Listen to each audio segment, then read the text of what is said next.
ಹರೇ ಶ್ರೀನಿವಾಸ. ಎಲ್ರಿಗೂ ನಮಸ್ಕಾರ ಸ್ನೇಹಿತರೆ. ಅಧಿಕ ಮಾಸದಲ್ಲಿ ದಾನಗಳನ್ನು ಯಾವತ್ತು ಕೊಡಬೇಕು, ಶ್ರೇಷ್ಠವಾದಂತಹ ತಿಥಿಗಳು ತಿಳಿಸಿಕೊಟ್ಟಿದ್ದೆ ನಿಮಗೆ. ಮತ್ತು ಅದರ ಡೇಟ್ಗಳನ್ನು ತಿಳಿಸ್ರಿ, ನಮಗೆ ಗೊತ್ತಾಗೋದಿಲ್ಲ ಅಂತ ನನಗೆ ಕಮೆಂಟ್ಸ್ ತುಂಬ ಬರ್ತಾಯಿತ್ತು. ಅದಕ್ಕೋಸ್ಕರ ನಾನು ತಿಳಿಸಿದಂತಹ ತಿಥಿಗಳು ಯಾವ ದಿನಾಂಕದಲ್ಲಿ ಯಾವ ಡೇಟಲ್ಲಿ ಬಂದಿದೆ ಅಂತ ನಿಮಗೆ ತಿಳಿಸ್ತೀನಂತೆ. ನೀವು ನೋಟ್ ಮಾಡಿ ಇಟ್ಕೊಳ್ರಿ. ಆ ಒಂದು ತಿಥಿಯ ದಿನ ಅಂದರೆ ಆವತ್ತು ಯಾವ ತಿಥಿ ನಾನು ಹೇಳಿದ್ದೀನೋ ಅದನ್ನು ಮತ್ತೆ ತಿಳಿಸ್ಕೊಡ್ತೀನಿ, ಮತ್ತು ಡೇಟ್ಗಳನ್ನು ಸಹ ತಿಳಿಸ್ತೀನಂತೆ. ಅವತ್ತು ನೀವು ದಾನಗಳನ್ನು ಕೊಟ್ಟರೆ ತುಂಬ ಶ್ರೇಷ್ಠ. ಹಾಗಾಗಿ ಮೊದಲಿಗೆ ನಾನು ಯಾವ ತಿಥಿಗಳು ಹೇಳಿದ್ದೆ ಅಂತ ನಿಮಗೆ ತಿಳಿಸ್ಕೊಡ್ತೀನಿ. ಶುಕ್ಲ ಪಕ್ಷದ ದ್ವಾದಶಿ ಮತ್ತು ಕೃಷ್ಣ ಪಕ್ಷದ ದ್ವಾದಶಿ, ಆಮೇಲೆ ಹುಣ್ಣಿಮೆ ಹೇಳಿದ್ದೆ, ನವಮಿ ಹೇಳಿದ್ದೆ, ಆಮೇಲೆ ಚತುರ್ದಶಿ ಹೇಳಿದ್ದೆ, ಹಾಗೆಯೇ ವೈಧೃತಿ ಯೋಗ, ಹಾಗೆಯೇ ವ್ಯತಿಪಾತ ಯೋಗದ ಬಗ್ಗೆ ತಿಳಿಸಿದ್ದೆ, ಮತ್ತು ಪುಷ್ಯಾರ್ಕ ಯೋಗ. ಈ ಒಂದು ದಿನಗಳಲ್ಲಿ ದಾನಗಳನ್ನು ಕೊಡಬೇಕು, ಅಧಿಕ ಮಾಸದ ದಾನ ಅಂತ ಹೇಳಿದ್ದೆ. ಇನ್ನು ಅಪೋಪದಾನ ಬಂದುಬಿಟ್ಟು ಶುಕ್ಲ ಪಕ್ಷದಲ್ಲಿನೇ ಅಂದರೆ ಹುಣ್ಣಿಮೆ ತನಕ ಸಮಯ ಇರುತ್ತೆ ಮುತ್ತೈದೆಯರು ಅಪೋಪದಾನವನ್ನು ಕೊಡಲಿಕ್ಕೆ. ಹುಣ್ಣಿಮೆಯ ನಂತರ ವಿಧವಾ ಸ್ತ್ರೀಯರು ಅಪೋಪದಾನವನ್ನು ಕೊಡ್ಬೋದು. ಹಾಗಾಗಿ ಇವಾಗ ನಾನು ದಿನಾಂಕಗಳನ್ನು ಹೇಳ್ತಾ ಹೋಗ್ತೀನಿ. ನೀವು ಒಂದು ಕಡೆ ನೀಟಾಗಿ ದಿನಾಂಕ ಬರ್ಕೊಳ್ರಿ, ಮತ್ತು ಹಾಗೆಯೇ ಅವತ್ತು ಯಾವ ತಿಥಿ ಇದೆ ಅಂತ ಸಹ ಹೇಳ್ತೀನಂತೆ, ಅದನ್ನು ಸಹ ಬರ್ಕೊಂಡು ಇಟ್ಕೊಳ್ರಿ. ನಿಮ್ಮ ಅನುಕೂಲ ನೋಡಿಕೊಂಡು ಯಾವತ್ತಾದರೂ ದಾನಗಳನ್ನು ಕೊಡ್ಬೋದು. ಈಗ ಮೊದಲನೇದಾಗಿ ಅಧಿಕ ಮಾಸ ಪ್ರಾರಂಭ ಆಗ್ತಾ ಇರೋದು ಮೇ 17ನೇ ತಾರೀಕು ಭಾನುವಾರದಿಂದ ಪ್ರಾರಂಭ ಆಗ್ತಾ ಇದೆ. ಮೇ 17ನೇ ತಾರೀಕಿಂದ ಜೂನ್ 15ನೇ ತಾರೀಕು ತನಕನೂ ನಮಗೆ ಅಧಿಕ ಮಾಸ ಪ್ರಾಪ್ತಿಯಾಗಿದೆ.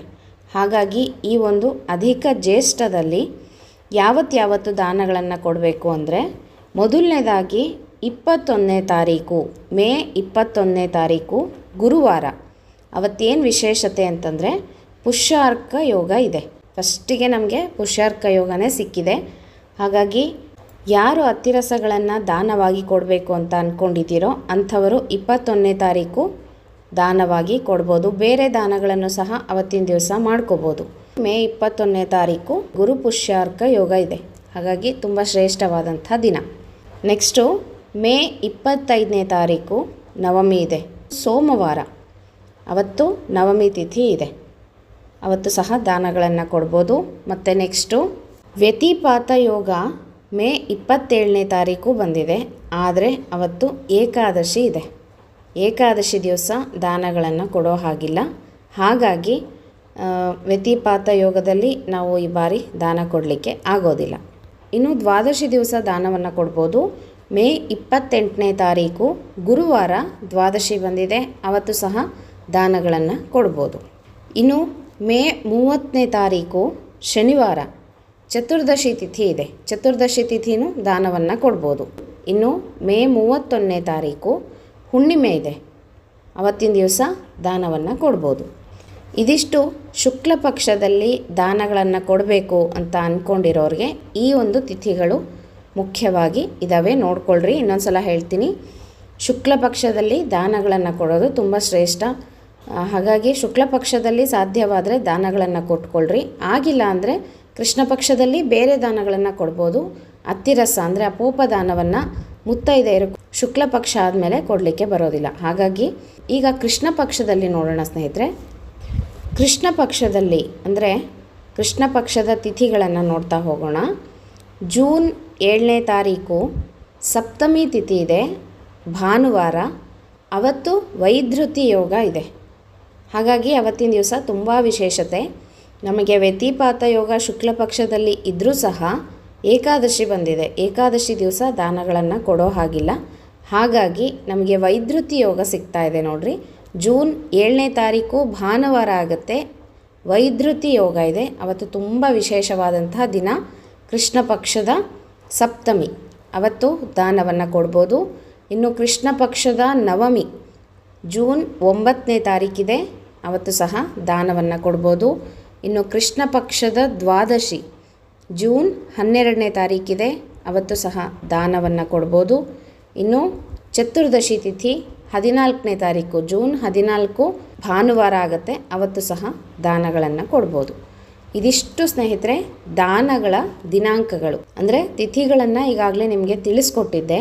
ಶುಕ್ಲ ಪಕ್ಷದ ದ್ವಾದಶಿ, ಕೃಷ್ಣ ಪಕ್ಷದ ದ್ವಾದಶಿ, ಹುಣ್ಣಿಮೆ ಮತ್ತು ನವಮಿ ತಿಥಿ, ಶುಕ್ಲ ಪಕ್ಷದ ನವಮಿ, ಕೃಷ್ಣ ಪಕ್ಷದ ನವಮಿ, ಆಮೇಲೆ ಶುಕ್ಲ ಪಕ್ಷದ ಚತುರ್ದಶಿ, ಕೃಷ್ಣ ಪಕ್ಷದ ಚತುರ್ದಶಿ, ವೈಧೃತಿ ಯೋಗ, ವ್ಯತಿಪಾತ ಯೋಗ, ಪುಷ್ಯಾರ್ಕ ಯೋಗ ಅಂತ ನಾನು ಇಷ್ಟು ತಿಥಿಗಳನ್ನು ತಿಳಿಸಿದ್ದೆ. ತುಂಬ ಜನ ನನಗೆ ಡೇಟ್ಗಳನ್ನು ಹೇಳ್ರಿ, ನಮಗೆ ಗೊತ್ತಾಗೋದಿಲ್ಲ, ಬರೆದಿಟ್ಕೊತೀವಿ ಅಂತ ಕೇಳ್ತಾಯಿದ್ರು. ಹಾಗಾಗಿ ಸ್ವಲ್ಪ ತಿಥಿಗಳು ಹೆಚ್ಚು ಕಡಿಮೆ ಆಗುತ್ತೆ. ಒಂದೊಂದು ಕ್ಯಾಲೆಂಡರಲ್ಲಿ ಒಂದೊಂದು ಥರ ಕೊಟ್ಟಿರ್ತಾರೆ. ನಾನು ಪಂಚಾಂಗವನ್ನು ನೋಡಿ ತಿಳಿಸ್ತಾ ಇದ್ದೀನಿ. ಇದಿಷ್ಟು ದಿನಗಳಲ್ಲಿ, ಈ ಒಂದು ಡೇಟ್ಗಳಲ್ಲಿ ನೀವು ದಾನಗಳನ್ನು ಕೊಡ್ಬೋದು. ಮೇ 21ನೇ ತಾರೀಕು ದಾನ ಕೊಡ್ಬೋದು, ಮತ್ತು ಮೇ 25 ಕೊಡ್ಬೋದು, 28 ಕೊಡ್ಬೋದು, 30ನೇ ತಾರೀಕು ಕೊಡ್ಬೋದು, 31ನೇ ತಾರೀಕು ಕೊಡ್ಬೋದು, ಮತ್ತು ಜೂನ್ ತಿಂಗಳಲ್ಲಿ 7ನೇ ತಾರೀಕು, 9ನೇ ತಾರೀಕು, 12ನೇ ತಾರೀಕು, 14ನೇ ತಾರೀಕು ಈ ಡೇಟ್ಗಳಲ್ಲಿ ನೀವು ದಾನಗಳನ್ನು ಕೊಡ್ಬೋದು. ಅಪೂಪ ದಾನ ಅಂದರೆ ಅತ್ತಿರಸ ದಾನವನ್ನು ಕೊಡ್ಬೋದು.